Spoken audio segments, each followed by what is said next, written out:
श्रीगणेशाय नमः। अथ श्री सन्तान गोपाल स्तोत्र। श्रीशं कमलपत्राक्षं देवकीनन्दनं हरिं सुतसम्प्राप्तये कृष्णं नमामि मधुसूदनं। नमाम्यहं वासुदेवं सुतसम्प्राप्तये हरिं यशोदाङ्कगतं बालं गोपालं नन्दनन्दनम्। अस्माकं पुत्रलाभाय गोविन्दं मुनिवन्दितं। नमाम्यहं वासुदेवं देवकीनन्दनं सदा। गोपालं डिम्भकं वन्दे कमलापतिमच्युतं। पुत्रसम्प्राप्तये कृष्णं नमामि यदुपुङ्गवं। पुत्रकामेष्टिफलदं कञ्जाक्षं कमलापतिं। देवकीनन्दनं वन्दे सुतसम्प्राप्तये मम। पद्मापते पद्मनेत्रे पद्मनाभजनार्दन। देहि मे तनयं श्रीश वासुदेव जगत्पते। यशोदाङ्कगतं बालं गोविन्दं मुनिवन्दितम्। अस्माकं पुत्रलाभाय नमामि श्रीशमच्युतं। श्रीपते देवदेवेश दीनार्तिहरणाच्युत। गोविन्द मे सुतं देहि नमामि त्वां जनार्दन। भक्तकामद गोविन्द भक्तं रक्ष शुभप्रद। देहि मे तनयं कृष्ण रुक्मिणी वल्लभ प्रभो। रुक्मिणीनाथ सर्वेश देहि मे तनयं सदा। भक्तमन्दार पद्माक्ष त्वामहं शरणं गतः। देवकीसुत गोविन्द वासुदेव जगत्पते। देहि मे तनयं कृष्ण त्वामहं शरणं गतः। वासुदेव जगद्वन्द्य श्रीपते पुरुषोत्तम। देहि मे तनयं कृष्ण त्वामहं शरणं गतः। कञ्जाक्षकमलानाथ परकारुणिकोत्तम। देहि मे तनयं कृष्ण त्वामहं शरणं गतः। लक्ष्मीपते पद्मनाभ मुकुन्द मुनिवन्दित। देहि मे तनयं कृष्ण त्वामहं शरणं गतः। कार्यकारणरूपाय वासुदेवाय ते सदा नमामि। पुत्रलाभार्थं सुखदाय बुधाय ते। राजीवनेत्र श्रीराम रावणारे हरे कवे। तुभ्यं नमामि देवेश तनयं देहि मे हरे। अस्माकं पुत्रलाभाय भजामि त्वां जगत्पते। देहि मे तनयं कृष्ण वासुदेव रमापते। श्रीमानिनी मानचोर गोपीवस्त्रापहारक। देहि मे तनयं कृष्ण वासुदेव जगत्पते। अस्माकं पुत्रसम्प्राप्तिं कुरुष्व यदुनन्दन। रमापते वासुदेव मुकुन्द मुनिवन्दित। वासुदेवसुतं देहि तनयं देहि माधव। पुत्रं मे देहि श्रीकृष्ण वत्सं देहि महाप्रभो। डिम्भकं देहि श्रीकृष्ण आत्मजं देहि राघव। भक्तमन्दार मे देहि तनयं नन्दनन्दन नन्दनं देहि मे कृष्ण वासुदेव जगत्पते कमलानाथ गोविन्द मुकुन्द मुनिवन्दित अन्यथा शरणं नास्ति त्वमेव शरणं मम सुतं देहि श्रियं देहि श्रियं पुत्रं प्रदेहि मे यशोदास्तन्यपानज्ञं पिबन्तं यदुनन्दनं वन्देऽहं पुत्रलाभार्थं कपिलाक्षं हरिं सदा नन्दनन्दन देवेश नन्दनं देहि मे प्रभो रमापते वासुदेव श्रियं पुत्रं जगत्पते पुत्रं श्रियं श्रियं पुत्रं मे देहि माधव अस्माकं दीनवाक्यस्य अवधारय श्रीपते गोपालडिम्भ गोविन्द वासुदेव रमापते अस्माकं डिम्भकं वन्दे श्रियं देहि जगत्पते मद्वाञ्छितफलं देहि देवकी नन्दनाच्युत मम पुत्रार्थितं धन्यं कुरुष्व यदुनन्दन याचेऽहं त्वां श्रियं पुत्रं देहि मे पुत्रसम्पदां भक्तचिन्तामणे राम कल्पवृक्ष महाप्रभो आत्मजं नन्दनं पुत्रं कुमारं डिम्भकं सुतम्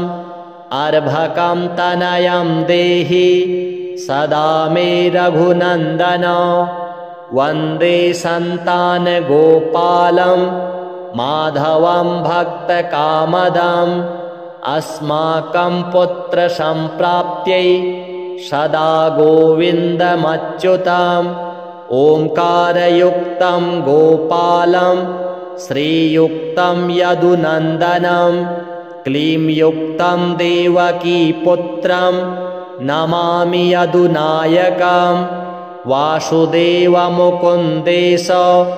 गोविन्द माधवाच्युत देहि मे तनयं कृष्ण रमानाथ महाप्रभो राजीवनेत्र गोविन्द कपिलाक्ष हरे प्रभो समस्तकाम्यवरद देहि मे तनयं सदा अब्जपद्मनिभं पद्म वृन्दरूप जगत्पते देहि मे वरसत्पुत्रं रमानायक माधव नन्दपाल धरापाल गोविन्द यदुनन्दन देहि मे तनयं कृष्ण रुक्मिणी वल्लभ प्रभो दासमन्दार गोविन्द मुकुन्द माधवाच्युत गोपाल पुण्डरीकाक्ष देहि मे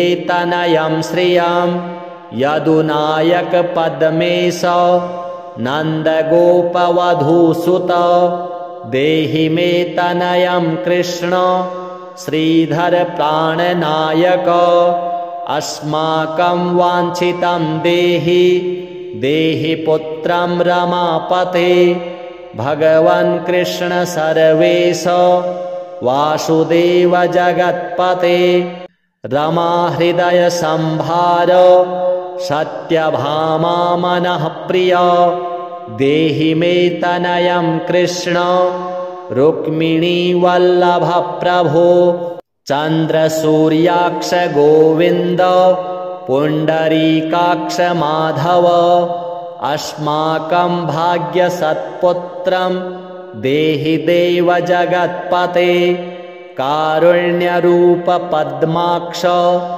पद्मनाभ समर्चित देहि मे तनयं कृष्ण देवकी नन्दनन्दन देवकी सुत श्रीनाथ वासुदेव जगत्पते समस्त काम फलद देहि मे तनयं सदा भक्तमन्दारगम्भीर शङ्कराच्युत माधव देहि मे तनयं गोप बालवत्सल श्रीपते श्रीपते वासुदेवेश देवकी प्रियनन्दन भक्तमन्दार मे देहि तनयं जगतां प्रभो जगन्नाथ रमानाथ भूमिनाथ दयानिधे वासुदेवेश सर्वेश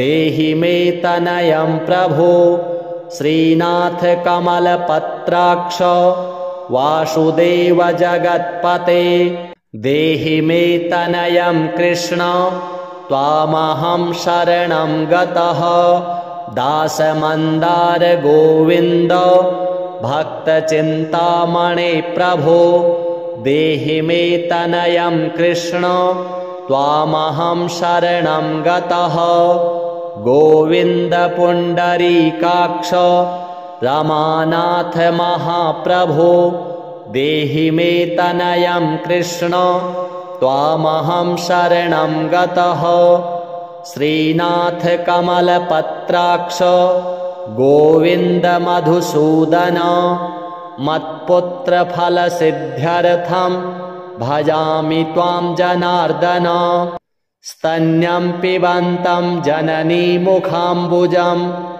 विलोक्य मन्दस्मितमुज्ज्वलाङ्गं स्पृशन्तमन्यस्तनमङ्गलीभिर्वन्दे यशोदाङ्कगतं मुकुन्दं याचेऽहं पुत्रसन्तानं भवन्तं पद्मलोचन देहि मे तनयं कृष्ण त्वामहं शरणं गतः अस्माकं पुत्रसम्प्राप्तेश्चिन्तयामि जगत्पते शीघ्रं मे देहि दातव्यं भवता मुनिवन्दित वासुदेव जगन्नाथ श्रीपते पुरुषोत्तम कुरु मां पुत्रदत्तं च कृष्णदेवेन्द्रपूजित कुरु मां पुत्रदत्तं च यशोदाप्रियनन्दन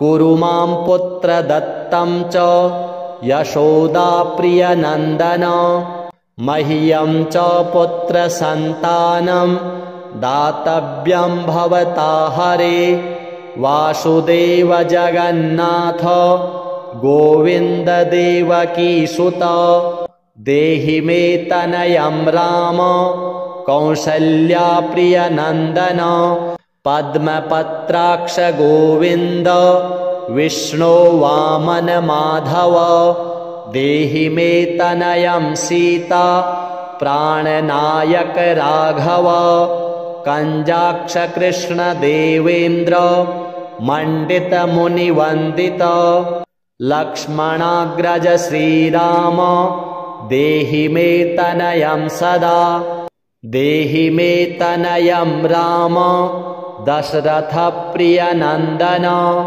सीतानायक कञ्जाक्ष मुचुकुन्द वरप्रद विभीषणस्य या लङ्का प्रदत्ता भवता पुरा अस्माकं तत्प्रकारेण तनयं देहि माधव भवदीयपदाम्भोजे चिन्तयामि निरन्तरं देहि मे तनयं सीता प्राणवल्लभ राघव राममत्काम्यवरद पुत्रोत्पत्तिफलप्रद देहि मे तनयं श्रीश कमलासनवन्दित राम राघव सीतेश लक्ष्मणानुज देहि मे भाग्यवत्पुत्रसन्तानं दशरथात्मज श्रीपते देवकी गर्भसञ्जातं यशोदा प्रियनन्दन देहि मे तनयं राम कृष्ण गोपाल माधव कृष्ण माधव गोविन्द वामनाच्युत शङ्कर देहि मे तनयं श्रीश गोपबालकनायक गोपबालमहाधन्य गोविन्दाच्युत माधव देहि मे तनयं कृष्ण वासुदेव जगत्पते दिशतु दिशतु पुत्रं देवकी नन्दनोऽयं दिशतु दिशतु शीघ्रं भाग्यवत्पुत्रलाभं दिशतु दिशतु श्रीशो राघवो रामचन्द्रो दिशतु दिशतु पुत्रं वंशविस्तारहेतोः दीयतां वासुदेवेन तनयो मत्प्रियः सुतः कुमारो नन्दनः सीता नायकेन सदा मम राम राघव गोविन्द देवकी सुत माधव देहि मे तनयं श्रीश गोपबालकनायक वंशविस्तारकं पुत्रं देहि मे मधुसूदन सुतं देहि त्वामहं शरणं गतः ममाभीष्टसुतं देहि कंसारे माधवाच्युत सुतं देहि त्वामहं शरणं गतः चन्द्रार्ककल्पपर्यन्तं तनयं देहि माधव सुतं देहि त्वामहं शरणं गतः विद्यावन्तं बुद्धिमन्तं श्रीमन्तं तनयं सदा देहि मे तनयं कृष्ण देवकी नन्दन प्रभो नमामि त्वां पद्मनेत्र सुतलाभाय कामदं मुकुन्दं पुण्डरीकाक्षं गोविन्दं मधुसूदनं भगवान् कृष्ण गोविन्द सर्वकामफलप्रद देहि मे तनयं स्वामिस्त्वामहं शरणं गतः स्वामिस्त्वं भगवन् राम कृष्ण माधव कामद देहि मे तनयं नित्यं त्वामहं शरणं गतः तनयं देहि गोविन्द कञ्जाक्षकमलापते सुतं देहि त्वामहं शरणं गतः शङ्खचक्रगदा खड्ग सारङ्गपाणे रमापते देहि मे तनयं कृष्ण त्वामहं शरणं गतः नारायण रमानाथ राजीवपत्रलोचन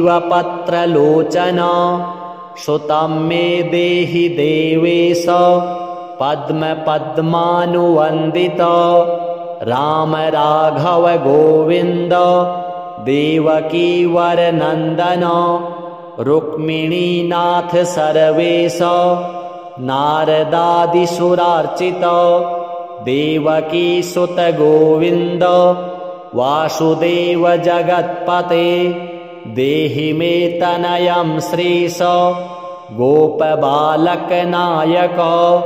मुनिवन्दित गोविन्द रुक्मिणी वल्लभ प्रभो देहि मे तनयं कृष्ण त्वामहं शरणं गतः गोपिकार्जित पङ्केज मरन्दाशक्तमानस देहि मे तनयं कृष्ण त्वामहं शरणं गतः रमाहृदय पङ्केज लोलमाधव कामद ममाभीष्टसुतं देहि त्वामहं शरणं गतः वासुदेव रमानाथ दासानां मङ्गलप्रद देहि मे तनयं कृष्ण त्वामहं शरणं गतः कल्याणप्रद गोविन्द मुरारे मुनिवन्दित देहि मे तनयं कृष्ण त्वामहं शरणं गतः पुत्रप्रदमुकुन्देश रुक्मिणी वल्लभ प्रभो देहि मे तनयं कृष्ण त्वामहं शरणं गतः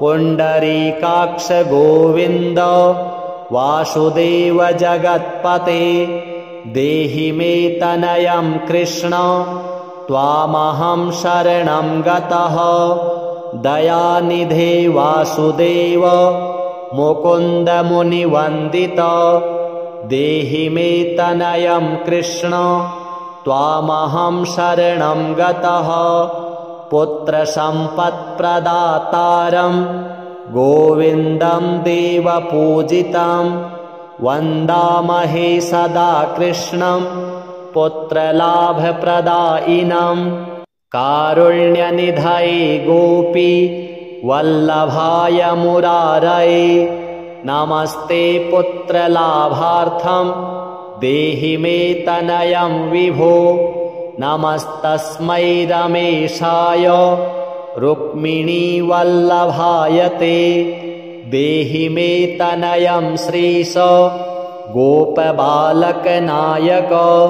नमस्ते वासुदेवाय नित्यश्रीकामुकाय च पुत्रदाय च सर्पेन्द्र शायिने रङ्गशायिने रङ्गशायिन् रमानाथ मङ्गलप्रद माधव देहि मे तनयं श्रीश गोपबालकनायक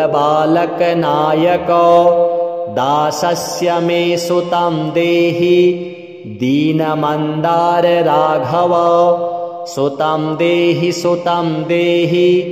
पुत्रं देहि रमापते यशोदातनयाभीष्ट पुत्रदानरतः सदा देहि मे तनयं कृष्ण त्वामहं शरणं गतः मदिष्टदेव गोविन्द वासुदेव जनार्दन देहि मे तनयं कृष्ण त्वामहं शरणं गतः नीतिमान् धनवान् पुत्रो विद्यावांश्च प्रजापते भगवस्त्वत्कृपायाश्च वासुदेवेन्द्रपूजित यः पठेत् पुत्रशतकं कोऽपि सत्पुत्रवान् भवेत् श्रीवासुदेवकथितं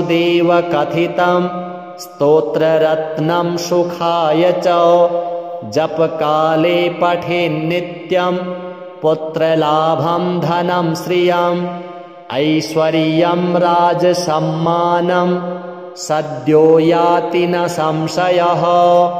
श्रीवासुदेवार्पणमस्तु।